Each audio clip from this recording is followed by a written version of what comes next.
A friend told me a story about making a mistake as a kid.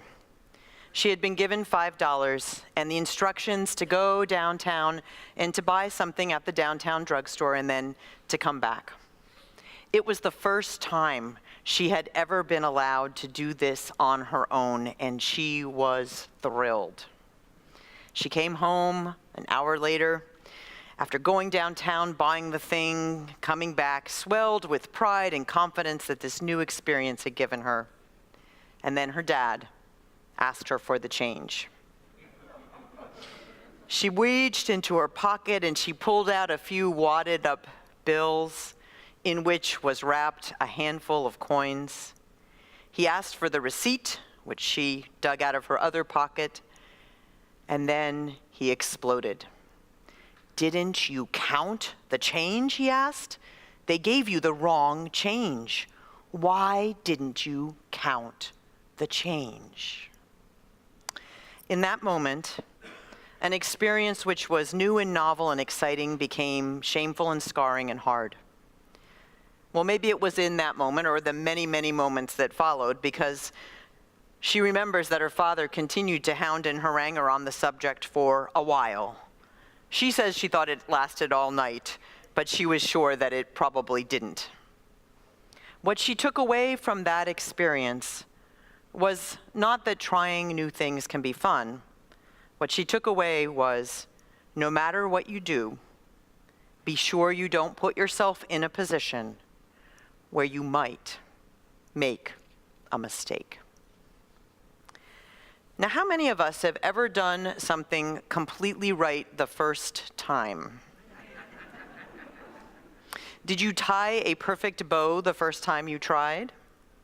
Did you ride that two-wheel bike all the way down the block the moment your brother let go of his steadying hand running beside you? Did you already automatically know how to conjugate all those Spanish verbs exactly the first time you tried? Did you make the perfect popover as part of your first batch? Some of us who grew up in families where physical, emotional, or spiritual violence was a mainstay, or in religious traditions where mistakes were called sins and came with extreme punishment, we can find it hard to try new things. If this is our background, making and admitting to mistakes can be very difficult, and this means that we can often end communications if we make a mistake, or if someone we know, especially someone we thought we could trust, makes a mistake.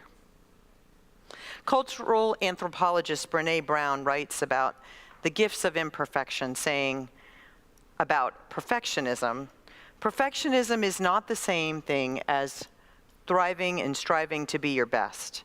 Perfectionism is the belief that if we live perfect, look perfect, and act perfect, we can minimize or avoid the pain of blame, judgment, and shame. It's a shield," she says. "It's a 20-ton shield that we lug around thinking it will protect us, when in fact, it's really the thing that's preventing us from experiencing life." Healthy striving, she says, is self-focused. How can I improve? Perfectionism is other-focused. What will they think? Perfectionism, she concludes, is a hustle. Physicist Stephen Hawking put it this way: without imperfection, you or I could not exist. Mistakes are just a natural part of learning and experimentation, critical to entrepreneurship, for example. And yet mistakes also have what I've come to call the missteps, the places where people are harmed as a consequence. And in a culture where mistakes themselves are considered so dangerous, we don't want to get near them.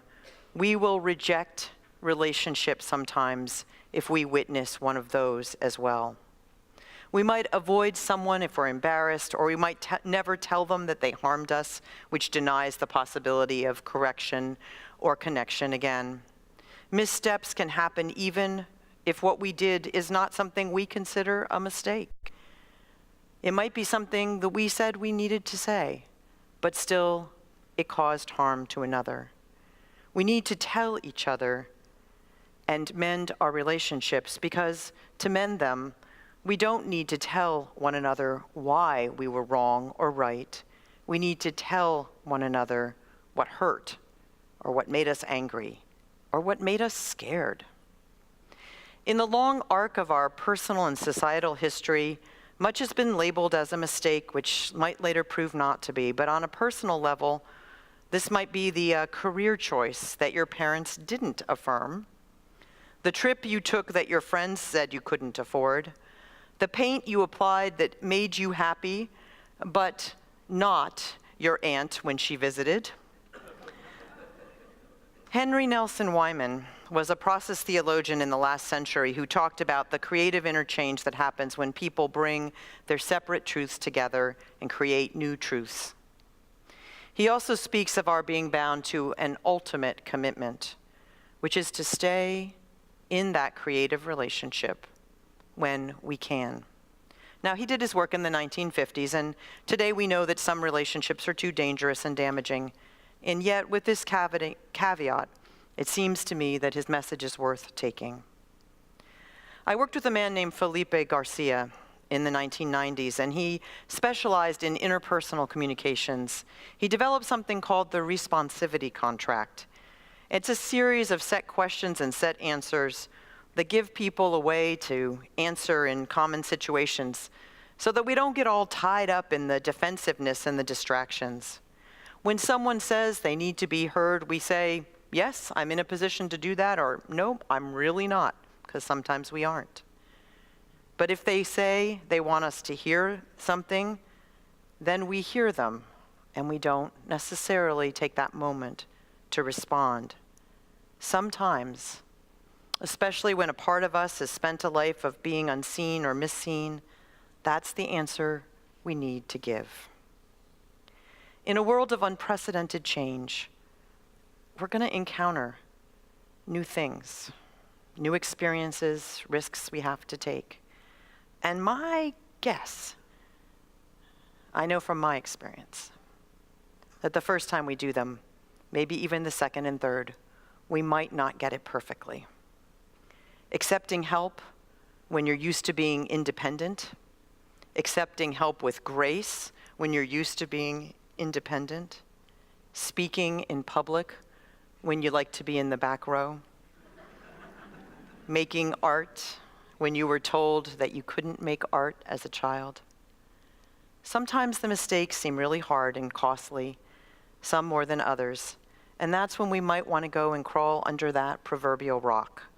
We might realize that because we didn't know or realize something, because we were too focused on something else, we hurt someone, and we failed to see how we even inconvenienced another.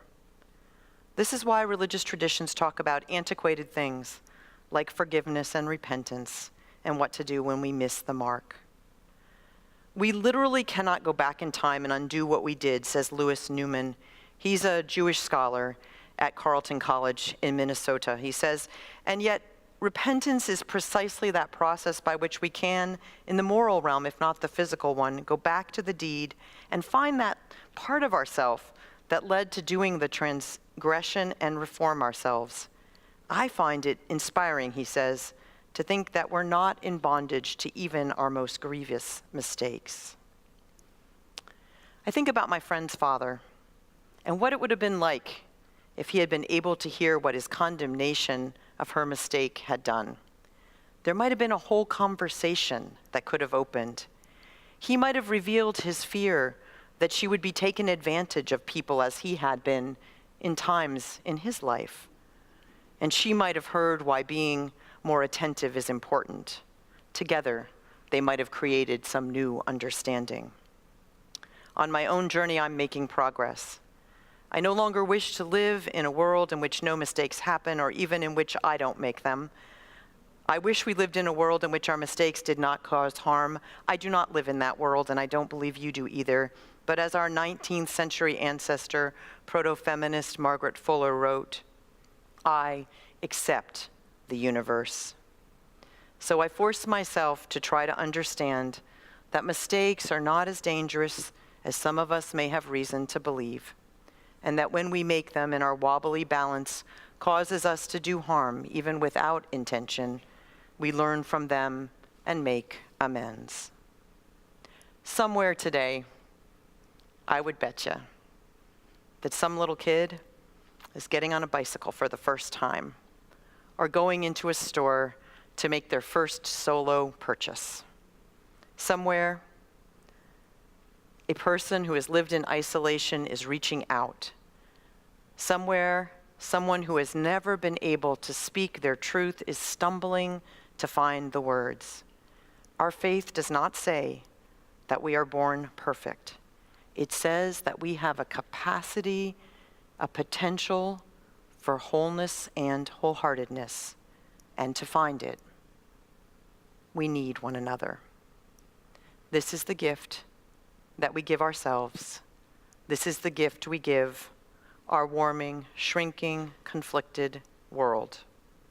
This is the gift of our faith.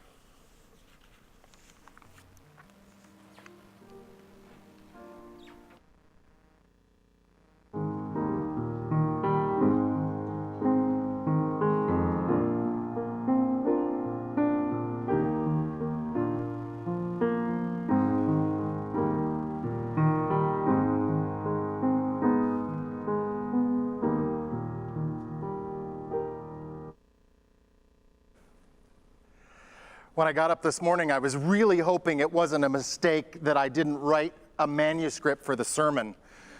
That answer is to come a little bit later. I like Mark and probably most of you, really dislike making mistakes. When I was a child, I disliked making mistakes so much that I would hide them. I can remember, breaking one of Mom's finest crystal wine goblets. It was beautiful, but the stems, they're really fragile. And when you play with the crystal, you risk breaking it.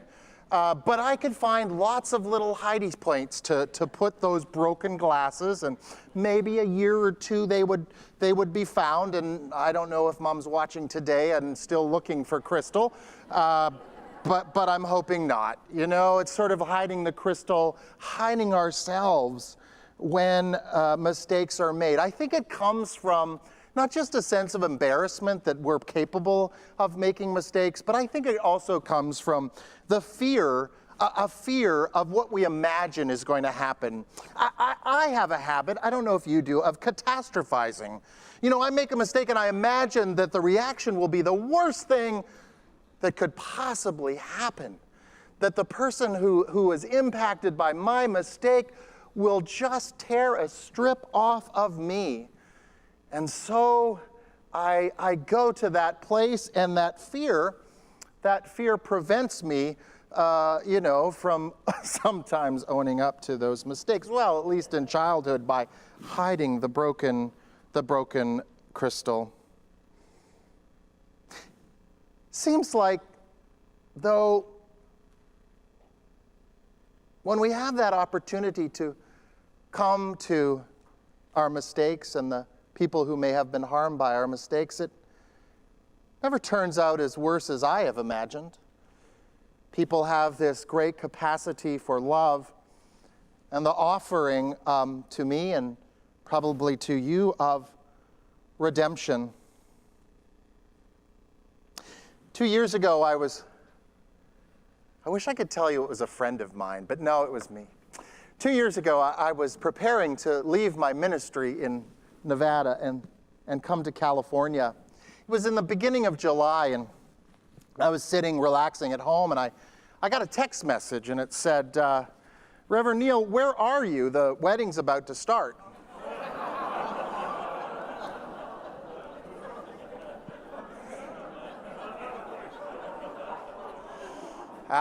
Yes, and I was about half an hour away for a wedding that was starting in like 5 minutes. And you could imagine the feeling that one might have, well, I had in my stomach, like just that sinking, like, oh my goodness, I really messed this up. And I worried about it, and I didn't make it. I did not make it to the wedding, and I was so scared about, how this was going to turn out and what I was going to hear. And the couple who I had gotten to know a little bit before I had left had been so gracious to me and offered this grace and redemption and said, well, it was really interesting. An aunt was at the wedding, and she was a certified, had a licensed wedding wedding officiant in the state of Nevada, and we had your script that we had, lovingly prepared, and it just went on, and it wasn't it wasn't really a big problem. I imagine that they now remember. I'm hoping they don't remember the name of the Unitarian Universalist minister that didn't show up to their wedding. I'm just hoping that they remember that it was a UU minister, and maybe it could just spread out to all my colleagues in that moment of mistakes. But that offering of redemption. Last week I was in the Borton Hall, and Mary Helen Binger came to talk to me, and she said to me, Neal, I have something to tell you. And I was like, oh, okay, well, what's happening? She said, 2 months ago when I borrowed your stole so that I could make a pattern for the stole that I was making, and I was doing the pattern on a piece of paper, and I thought, maybe I shouldn't be marking the pattern with a Sharpie, because the Sharpie had bled through onto the stole. And she said, I went back in your office and I put the stole back, and I just wanted to tell you that these, 4 dots were on your stole. And I said, Mary Helen, a stole isn't a museum piece. A stole is a religious garment that carries the life of the minister and those who they serve. And so those 4 dots are now a memory for me of this time that I have spent with you and the work of your hands. The work of your hands in creating more religious garments for Reverend Leslie and for others. And what a blessing it was for me to offer that kindness to Mary Helen in that moment. I wish I could say my forgetfulness had stopped, but this morning, Randy Stansbury came to me as I was greeting, and she said, Reverend Neal, weren't you supposed to be at coffee on Friday at 4? She said, I waited for you for about 20 minutes. I had coffee and I had a pastry. But I figured, well, maybe it wasn't, maybe it was me. And I said, no, it was me. I was working on something in my office and it had slipped my mind. And again, the graciousness of offering the opportunity for redemption in our lives. I had ran over to the coffee shop and I had anxiously asked the barista, did anybody come here asking for a minister? And they were like, no, we didn't see anybody. No, we didn't see anybody. And I was like, phew, okay. Well, thank you, Randy, for calling me on that and saying that you were there to be with me. We can have this open-heartedness both to our own oopses and those of others. This opportunity for redemption is always there. And I think, my sense, in all of those mistakes, it's never as bad as I think it is going to be. If Mary Helen was here today, I would give her a carnation, and one to Randy as well, for those opportunities that we have to be human together. There is a love, and as Rebecca Parker, who we heard from earlier, so eloquently wrote, and this has been put to music, she says, there is a love holding us. There is a love holding all that we love. There is a love holding all. We rest in this love. May it be so.